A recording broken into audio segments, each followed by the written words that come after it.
Novotel Lausanne Bussigny, donc l'hôtel qu'on voit derrière moi, donc c'est un hôtel qui date de 1973, donc 1973.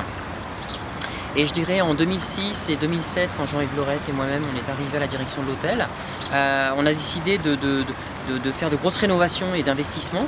Donc en fait c'est un hôtel qui avait 99 chambres. Aujourd'hui c'est un hôtel qui a 141 chambres et l'étage en fait du 4e étage a été complètement créé. Donc c'est un étage qui est 100% en bois, une structure en bois pour des questions de coût, pour des questions de rapidité d'exécution, parce que c'est un étage qui a été construit en 2 semaines, en termes de structure uniquement évidemment. Et on gagne également en termes d'isolation, donc isolation phonique, mais isolation également en termes de chaleur et de fraîcheur pour l'hiver ou pour l'été.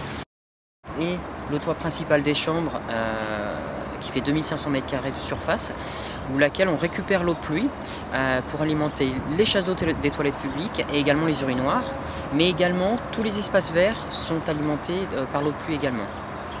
Et ce toit-ci, c'est un toit végétalisé, ce qui permet simplement de gagner 2 degrés de fraîcheur ou de chaleur pour l'hiver ou pour l'été. On était un petit peu précurseur puisqu'on est le premier étang de baignade naturelle dans un hôtel en Suisse qui a été construit du coup maintenant il y a un peu plus de 3 ans.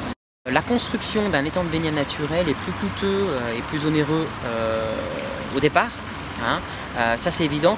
Par contre, on y gagne sur le retour sur investissement, c'est-à-dire qu'il n'y a pas d'achat de sel, il n'y a pas d'achat de chlore, et il y a peu d'entretien puisque l'entretien se fait complètement naturellement par les plantes, les enzymes que sécrètent les plantes, etc. Donc je dirais, il y a un investissement au départ, mais on s'y retrouve à la fin. Aujourd'hui, on a des commentaires, mais ils sont tous positifs, c'est-à-dire que voilà, on se baigne quand on sort de l'eau, on n'a pas la peau qui pique, etc. par le chlore ou par l'eau seule. Grâce au développement durable, donc la récupération d'eau de pluie, les toits engazonnés, l'isolation de la façade, etc. Aujourd'hui, avec la climatisation en plus, avec tous les mètres carrés qu'on a en plus également, on a exactement le même bilan énergétique.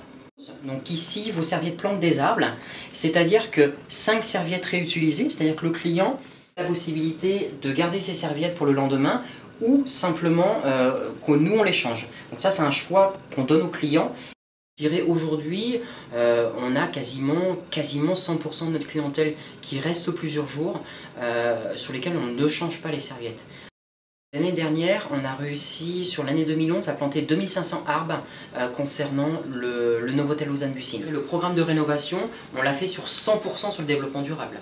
On a construit la rénovation de l'hôtel et l'agrandissement de l'hôtel sur le développement durable. D'où vient la motivation en fait de faire tout ça? D'abord un engagement personnel par rapport à ce que l'on veut laisser à nos enfants et petits-enfants. Et au côté business, c'est également vouloir prendre une longueur d'avance par rapport à nos concurrents, répondre à des besoins et des attentes de nos clients. Aujourd'hui, nous avons traduit en action beaucoup de paroles. Donc c'est important, aujourd'hui nous sommes entrés dans une phase de concret et c'est ce qui est très apprécié par nos clients.